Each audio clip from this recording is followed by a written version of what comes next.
To learn about the off-grid lifestyle and to be inspired to live your dreams, click subscribe so you don't miss anything. Hit the bell notification. I can tell that people are getting bored with the chicken videos already. Look at that. Oh, food, where's the food? And the reason I know people are getting tired of them is they're not watching the videos all the way through. So I'm gonna have to start pulling away from so many chicken videos. YouTube's big requirement is that you have good audience retention. That means if you make a 10-minute video, they want you to watch as much of that 10 minutes as humanly possible. And so that means you don't speed up the video, but you just sit there and you watch it for 10 minutes. A 10-minute video, and you watch 10 minutes, that's 100%. Well, I get about 8 minutes when I'm not talking about chickens. I started doing the chicken videos, and it's dropped down to 7 minutes. So that was a huge change in my YouTube channel. So I got to be careful with that. But on the other hand, I still have to deal with the chickens, and since this is an off-grid YouTube channel, chickens are just going to have to be part of it. I just got to figure out how to integrate them into the channel a little better. I digress. But the other day I was saying how we named one of the chickens, this one right here, well, he's in the back, that's Frenchie, but we're not sure how to name the other chickens. Someone had a good suggestion, and when they get a little older, put a little zip tie on their leg, different colors. So, you know, purple will represent one name and so forth and so on. And that way we can name them. They also suggested that it's good to keep track of their health conditions. If you have a chicken that's sick or injured and you bring it back to health, like we did, we had one that was sick, it would be good to be able to check up on it. If you had a zip tie on it, you'd know that Purple was sick and that you got to go and check on it, make sure it's still doing well, instead of having to check all 8 chickens all the time. Of course, now she said, as they get older, you got to change out the zip tie because as they grow, the zip tie won't fit. So it'll be like a ring on your finger. You want to make sure that it doesn't get too tight. I think I'm going to do that. I've never considered it before, but these things are kind of like pets to me. I've never had chickens that were pets. I've had chickens, but never pets. So I'm going to zip tie them and name them. So I got to get busy worrying about their future. I started building a chicken coop a few days ago, and I got sick and I got sidetracked with the stove. But I think Carolyn kind of was squinting her eyes at me like, are you going to get that finished soon? So today I'm going to go out and work on the chicken coop. Now the chicken coop isn't going to be that big of a deal. I'm going to make it 4 feet tall, 4 feet wide, and 8 feet long. I think we figured out it would house 10 chickens. I'm going to use 2x2s as its construction, and I'm going to use this metal, same metal that we used on the ceiling and behind the stove of our tiny house for the skin of it. Now, we've talked about the roof, and I know as soon as I say this, I'm going to have every carpenter in the world tell me, no, you can't do that. I'm going to make the roof flat. Now, my camper, I made my camper, my homemade camper, I've had it for 4 years. I made the roof flat on that as well, and it has worked fine sitting there. I'll intentionally make it just a little bit off level so the water can run off of it.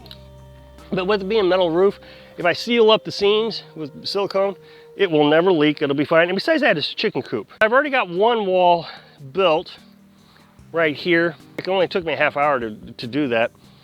So I'm gonna go ahead and start building the rest of the walls, but I gotta build one more wall that size, that's 8 feet, and then 2 walls, 4 feet. So about a month ago, I built this bridge, and I didn't build it the way I probably should have.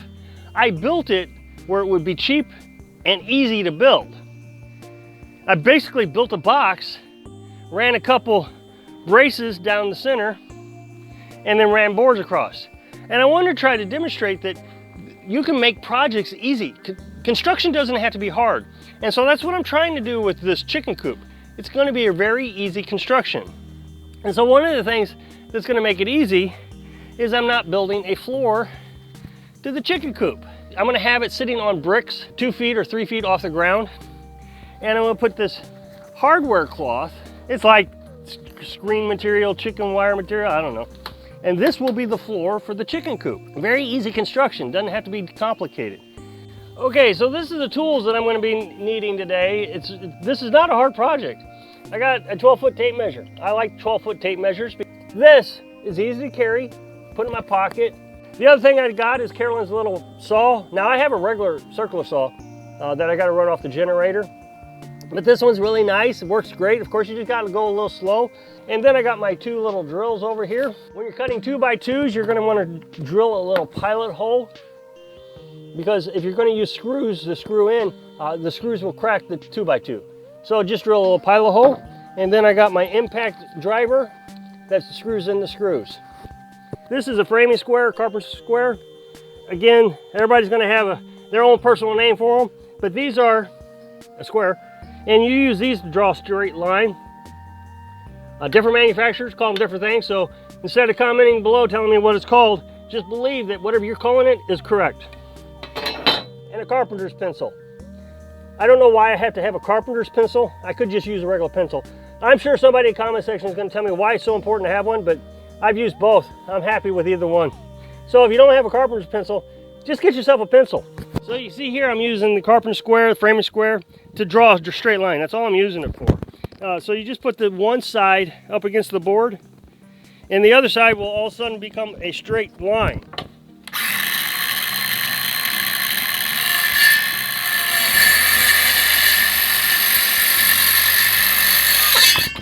Okay, so now I'm going to attach my stud, the 4 foot, well, it's not quite 4 foot, it's 45 inches, because you got to cut off that much from the top and the bottom, because you're going to put these top and bottom runners on, and that'll be your wall. So I'm just going to attach this to the runner. Again, I'm going to use a drill to drill the pilot hole.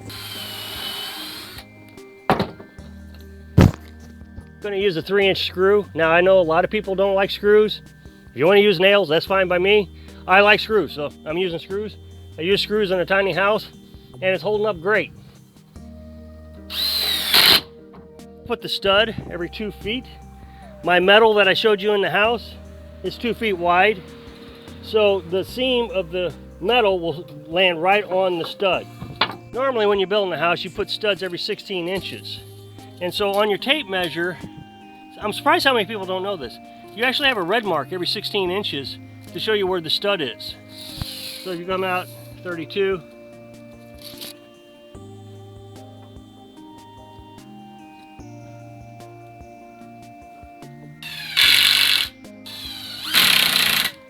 okay, and just like that, I've got my first wall done, and that 15-20 minutes maybe at the most. It's just not that hard to do. Okay, so I got my 2 4-foot walls done. They're just under 4 foot, they're 45, but once I put them up against the 8-foot wall, then it'll equal out to 4 feet. So all I gotta do is assemble these together now. I'll have basically a box then. I'll go ahead and put on the rafters, basically is what they'll be.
Okay, so there's the chicken coop.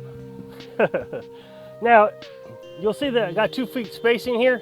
I think I'm going to come out, well, I'm going to come out about a foot, and that might be a nesting box at each one of those studs. Okay, so I just got to cut 3 more boards for my roof, and then I'll call it quits for today. And then I guess tomorrow I can start working on the roosting boxes and putting the metal on.